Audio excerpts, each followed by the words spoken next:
تو گارنٹی کے ساتھ آپ کو وہ طریقہ سنگھار کر دیا جاتا ہے جس سے انشاءاللہ دنیا میں بھی چہرہ چمکے گا اور آخرت میں بھی چمکے گا۔ میرے رسول سے کسی نے پوچھا، یا رسول اللہ قیامت میں لاکھوں کروڑوں لوگ ہوں گے، آپ لوگوں کو اپنی امت کو کیسے پہچانیں گے؟ تو آقا نے فرمایا اگر کالے گھوڑوں میں سفید گھوڑے کھڑے کر دیے جائے تو اس کا مالک نہ پہچانے گا۔ عرض کی حضور مطلب کیا؟ آقا فرماتے ہیں جب پوری کائنات کے لوگ جمع ہوں گے تو میری امت کو میں پہچانوں گا اس طرح سے کہ ان کے چہرے 14ویں رات کے چاند کی طرح چمکتے ہوں گے۔ عرض کی حضور ان کے چہرے کیوں چمکتے ہوں گے؟ آقا فرماتے ہیں وہ کثرت سے وضو کرتے تھے اس لیے ان کے چہرے چاند کی طرح چمکتے ہوں گے۔ جب وضو آخرت میں چمکائے گا تو دنیا میں نہیں چمکائے گا۔ درود شریف کی کثرت آخرت میں چمکائے گی تو دنیا میں نہیں چمکائے۔ درود شریف پڑھ کر کے دیکھو چہرے کیسے چمکیں گے۔ آپ کو نہیں پتا ہمارے علماء ہمارے مشائخ کوئی کریم تو نہیں لگاتے نا، کوئی پاؤڈر تو نہیں لگاتے نا، لیکن چہرے پہ نظر پڑتی ہے تو خدا یاد آتا ہے۔ کیوں؟ اس لیے کہ جب دل چمکتے ہیں تو چہرے بھی چمکتے ہیں۔ ہم نے چہرے چمکانے کی کوشش کی ہے، دل چمکانے کی کوشش نہیں کی ہے۔ میں اپنی بہنوں سے کہتا ہوں یہ بیوٹی پارلر کے خرافات، اور مجھ سے زیادہ آپ جانتے ہیں کہ وہاں پر جو زنا کے ایجنٹ بیٹھے ہوئے ہیں وہ تمہاری آبرو کے دشمن کیسے ہیں، وہ تمہاری آبرو کے حوالے سے کیسے دشمن بنے ہوئے ہیں۔ اس لیے وہاں نہ جانا۔ آئس کریم کھانے کا جو معمول گھر پہ بھی تو لا کے کھایا جا سکتا ہے۔ آپ مجھے بتائیں جو مذہب مسجد میں عورتوں کو نماز پڑھنے جانے کی اجازت نہیں دیتا، وہ مذہب نکڑ پہ آئس کریم کھانے کے لیے جانے کی اجازت کیسے دے سکتا ہے؟ وہ مذہب بازار جانے کی اجازت کیسے دے سکتا ہے؟ وہ مذہب معاذ اللہ استغفر اللہ فلم کھانوں میں جانے کی اجازت کیسے دے سکتا ہے؟ مجھے پتا چلا ہے جب سے بھاؤ بڑھ گیا ہے سنیما گھروں کا، لوگوں کا جانے کا انداز بھی اور بڑھ گیا ہے۔ اس لیے کہ 25-50 کا ٹکٹ تھا تو اپنے معیار کے خلاف سمجھتے تھے جانا، 200-250-500 زیادہ رقم ہو گئی تو اب لوگ اس طرف توجہ کر رہے ہیں۔ یاد رکھنا قیامت کے دن اللہ پوچھے گا مال کہاں سے کمایا، کہاں خرچ کیا؟ کیا منہ سے کہو گے کہ فلم دیکھنے جاتے تھے؟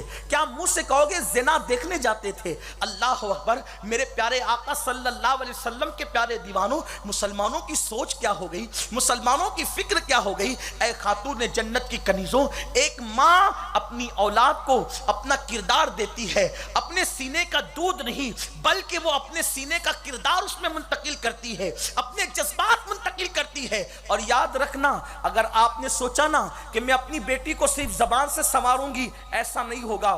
ماں کا کردار بیٹی دیکھتی ہے اور اسی کردار میں ڈھلتی ہے۔ ماں کے کردار کا عکس ہوتی ہے بیٹی، ماں کے کردار کا عکس ہوتی ہے بیٹی۔ آپ نہیں دیکھتے سیدہ فاطمہ الزہرا کی سخاوت بڑی مشہور ہے، لیکن جب میں نے کوشش کی کہ آخر سیدہ کو یہ سخاوت ملی کہاں سے، تو حدیث میں نے 2 چیزیں دیکھی۔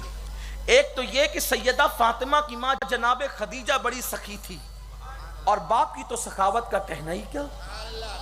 آسماں خان زمیں خان زمانہ مہمان، صاحب خانہ لقب کس کا ہے تیرا تیرا، کون دیتا ہے دینے کو منہ چاہیے، دینے والا ہے سچا ہمارا نبی۔ سیدہ فاطمہ کو 4 سال کی عمر میں سخاوت کا بڑا شوق تھا۔ کس سے سیکھا تھا؟ ماں سے سیکھا تھا، اپنے والد سے سیکھا تھا۔ بڑی مشہور سی وہ روایت بیان کی جاتی ہے۔ 4-5 سال کی عمر ہے، سیدہ خدیجہ بڑی مالدار تھی، اپنی چھوٹی بیٹی کے لیے زیورات خرید کے منگوائے اور حضور کو کہا اپنے ہاتھ سے پہنائے۔ قربان جائیں فاطمہ کی شہزادی کا نام ہے کہ فرشتے جس نبی کو سنوارتے ہوں، یعنی معراج کو لے جاتے ہوئے کوئی امامہ باندھ رہا ہے، کوئی نالین پیش کر رہا ہے، کوئی سواری پہ بٹھا رہا ہے، وہ رسول اپنے ہاتھ سے اپنی شہزادی کو سنوارتے ہیں زیورات پہنا کر۔ سونے کے زیورات، چاندی کے زیورات پہنا دیے گئے۔ بس سیدہ گھر سے باہر نکلی، 4-5 سال کی بچی تھی، اور واپس گھر میں آ گئی۔ جیسے واپس گھر میں آئی تو زیورات نہیں تھے۔ ماں نے پوچھا بیٹی کیا ہوئے زیورات؟ اس کی امی جان ایک غریب جا رہی تھی، میں نے سوچا زیورات پہن کر فائدہ کیا ہونا ہے، تو میں نے اتار کر سب اس غریب کی جھولی میں ڈال۔ ماں کا کردار یوں اثر انداز ہوتا ہے، باپ کا کردار اولاد پر یوں اثر انداز ہوتا ہے۔ یہ نہیں کہ آپ بخیلی کریں اور اولاد سخی ہو جائیں، آپ بد کرداری کریں اور اولاد کے اندر کردار پیدا ہو جائے، نہیں۔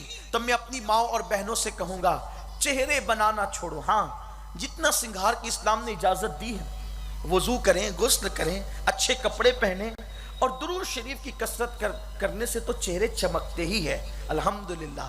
اور پھر وہ جو کیف ہوتا ہے، یہ جو کریم اور یہ جو چیزیں ہوتی ہے لکوڈ وغیرہ، اس کا اثر عارضی طور پہ ہوتا ہے اور اس کے اثرات بھی بڑے بھیانک ہوتے ہیں، اس لیے ہمارے علماء نے کہا کہ اس کا استعمال نہ کیا جائے، بڑا نقصان ہے اور شدید نقصان ہے اس سے۔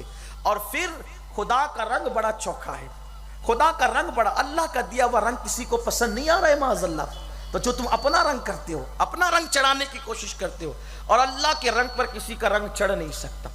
قدرت نے جس کو جو حسن دے دیا وہ اس پہ راضی رہے اور اسی پر اللہ کا شکر ادا کرتا رہے۔